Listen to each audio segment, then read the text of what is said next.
Tu souhaites partir en voyage avec ton chien, mais tu ne sais pas comment t'y préparer et tu as peur d'oublier quelque chose entre le passeport, les vaccins et les accessoires et toutes les petites choses qu'on ne pense jamais avant de partir. Aujourd'hui, je te partage ma checklist complète et mes habitudes que j'utilise toujours avant de partir en voyage avec Charlie. Alors, si toi aussi tu veux voyager sereinement avec ton chien, cette vidéo est pour toi. Et surtout, reste jusqu'à la fin parce que j'ai une petite surprise. Prends des notes et abonne-toi si ce n'est déjà fait. Nous, c'est Julie et Charlie. On est un duo inséparable dans la vraie vie et nous allons t'aider à t'épanouir pleinement dans ta relation avec ton compagnon à quatre pattes. Tout d'abord, j'aimerais te préciser que toutes les conditions dont je vais te parler dans cette vidéo concernent uniquement les voyages en Europe. La première chose à prendre avec soi, et sûrement la plus importante, c'est ce petit carnet bleu. C'est le passeport européen de ton chien. Si jamais tu ne le possèdes pas, n'hésite pas à contacter ton vétérinaire. Mais normalement, tu as dû le recevoir lors de l'adoption de celui-ci. C'est dans ce petit carnet que toutes ces informations sont reprises. Son numéro de puce électronique ainsi que toutes les dates de ses vaccins. Ce sont ces deux éléments qui sont les plus importants. Je t'explique pourquoi. La puce électronique sert à identifier ton animal et assure aux autorités qu'il t'appartient. Si jamais tu n'es pas le premier propriétaire de ton loulou, vérifie bien ces données pour être sûr qu'elles soient mises à jour. Concernant les vaccins, il en existe deux types. Le vaccin dit classique, qui est le CHPPIL, et celui-ci se fait tous les ans. Par contre, il existe aussi le vaccin anti-rabies, qui est le vaccin contre la rage, et celui-ci est obligatoire pour voyager. Si jamais ton chien n'est pas encore vacciné contre la rage, la première injection doit se faire 21 jours avant de rentrer sur un territoire étranger. Par après, tu auras 1 an pour faire le rappel et ensuite ce sera tous les 3 ans. Concernant la santé de ton chien, ce n'est pas obligatoire pour voyager, mais vérifie quand même que les traitements antiparasitaires et contre les vers soient à jour. Si jamais ça t'intéresse, je pourrais faire une vidéo plus longue sur ce sujet. La deuxième chose à penser avant de voyager avec ton chien, c'est d'acheter un sac de transport aux bonnes dimensions. Bien évidemment, ceci est valable uniquement si tu souhaites voyager en avion. Si jamais tu souhaites uniquement voyager en voiture, tu n'en auras pas spécialement besoin. Par contre, si tu voyages en train, tu devras également en avoir un si ton chien est de petite taille. Si jamais un jour tu comptes voyager en avion et que tu voyages en train, je te recommande de directement prendre un sac qui est homologué par les compagnies aériennes. Ça t'évitera de devoir en acheter plusieurs. Concernant le sac de transport, je voulais te montrer celui de Charlie. Donc le voici, comme tu peux le voir, il s'est un petit peu affaissé, ça fait quasi 3 ans qu'on l'a, on l'utilise très régulièrement, donc honnêtement on a été très contents de la qualité, mais aujourd'hui on va devoir investir dans un autre. Mais ce que je voulais te montrer, c'est surtout par rapport à la taille. Donc ici on est sur une taille de 45 sur 25 et sur 30 cm, qui est une taille je dirais standard et qui est donc acceptée par la plupart des compagnies aériennes. Alors pour ma part, et c'est ce que je te conseille, dès que tu as ton sac de transport, je te conseille de directement le mettre au sol, par exemple dans le salon, avec la petite porte ouverte. Ça permettra à ton chien de s'habituer à l'objet, au fait d'y aller et de rentrer et de sortir comme il le veut. Donc voilà, ça c'est une petite astuce que je te donne au passage. Mais donc c'est vraiment utile de l'habituer directement, tu auras beaucoup plus facile après pour voyager avec ton chien dans son sac. Alors, ce que j'emporte avec moi, c'est bien sûr son passeport européen. Ça, c'est obligatoire à toujours avoir avec soi. Par après, moi, personnellement, j'emporte toujours son carnet médical. Donc, j'ai tous ces documents avec, ainsi que toutes les dates et ce qu'il a pu avoir antérieurement. Ça me permet d'avoir toujours un œil. Et si jamais je dois aller chez un vétérinaire à l'étranger, ça me permet de pouvoir lui montrer exactement tout ce que Charlie a déjà eu avant et les médicaments, etc. Donc pour moi, ça, c'est deux essentiels à avoir toujours avec soi quand tu voyages. Pense évidemment à prendre les médicaments de ton chien, surtout s'il suit un traitement. Si jamais ton chien n'a pas l'habitude de voyager, je te conseille d'en parler avec ton vétérinaire. Il pourra te donner des antivomitifs ou également des alternatives naturelles qu'on trouvera dans les magasins pour animaux.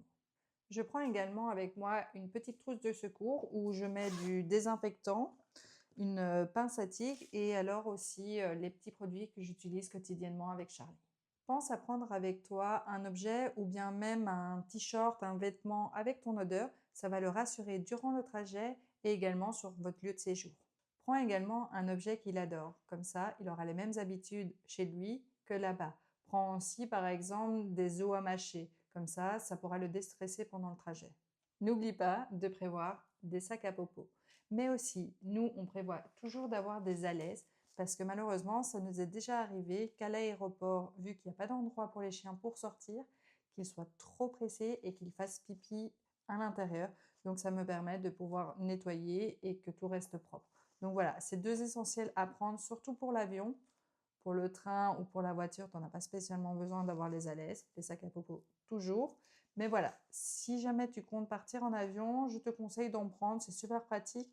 Il y a des personnes qui ont réussi à habituer leur chien que dès qu'ils le posent au sol, ils font pipi dessus, donc ça c'est super. Moi personnellement, Charlie ne le fait pas, mais c'est arrivé une ou deux fois qu'il fasse pipi à l'aéroport et je nettoie grâce à ça, donc j'en ai toujours avec moi dans son sac. Prends avec toi une gourde avec de l'eau et des petites gamelles. Moi, j'en prends deux, comme ça je peux séparer les croquettes de l'eau. Mais ce que je te conseille vraiment, c'est d'acheter ces petites gamelles pliables.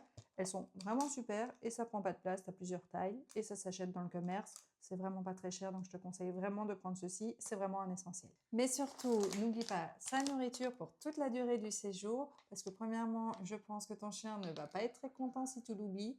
Mais je te dis ça, c'est parce que malheureusement, tous les pays ne vendent pas toutes les marques de croquettes. Et si jamais ton chien suit un régime particulier comme Charlie, alors c'est vraiment essentiel que tu les aies avec toi. Tu ne vas peut-être pas aimer cet accessoire, mais malheureusement, c'est un essentiel. Il te faudra une petite muselière. Pourquoi? Parce que malheureusement, c'est obligatoire dans certains lieux et dans certains transports. Si comme moi, tu n'es pas très fan de ça, je te conseille de l'ouvrir au maximum, comme ça ne le sert pas et au moins tu restes en règle auprès des autorités. Alors, je te montre vite fait sur Charlie de comment ça donne. Allez, hop, voilà. Donc, je le ferme ici derrière. Et comme tu peux le voir, en fait, c'est pas du tout serré, mais au moins, il est muselé, donc on va rien me dire, on est dans les règles. Pour mes sorties, je promène toujours Charlie avec une laisse multiposition. Honnêtement, je l'ai depuis toujours et c'est un essentiel à avoir avec soi. Je te montre ça tout de suite. Donc, la voici. Alors, moi, je la mets toujours donc en bandoulière comme ceci. Hop. Et j'attache Charlie donc ici. Bon, là, évidemment, il n'est pas avec moi, mais voilà. Donc, en fait, ça me permet d'avoir les mains libres pour avoir ma valise ou des sacs à porter. Et quand je suis en ville, ça me permet vraiment de l'avoir proche de moi. Donc, honnêtement, cette laisse, ça a changé ma vie. Donc, vraiment, je vous recommande d'acheter ce type de laisse. Charlie, lui, il porte toujours ses informations sur lui. Je te montre. Donc, ici, j'ai son harnais. Donc, oui, effectivement, moi, je promène Charlie au harnais. Et sur son harnais, j'ai attaché une petite médaille, disons, classique. Sur la médaille, j'ai mis 2 numéros de téléphone et je te conseille vraiment de mettre le préfixe de ton pays. Ça permettra que si jamais tu perds ton chien à l'étranger, on sache te contacter. De plus, j'ai également opté pour la médaille Animoco. Donc c'est une médaille qui se met sur son collier. Ici, je l'ai enlevé pour la vidéo, mais c'est un collier que Charlie porte toujours sur lui. La médaille est super fine, il ne la sent pas du tout. Et en fait, si vous voulez, c'est une médaille avec un QR code. Donc dans ce QR code, il y a toutes les informations nécessaires, c'est-à-dire qu'il y a les numéros de téléphone, il y a mon domicile. On peut également mettre le domicile où on a notre lieu de vacances. Vous pouvez également inscrire toutes les informations de santé de votre chien. Moi, j'ai précisé par exemple que Charlie était allergique. Vous pouvez marquer aussi s'il est OK avec les enfants, les chats, les chiens.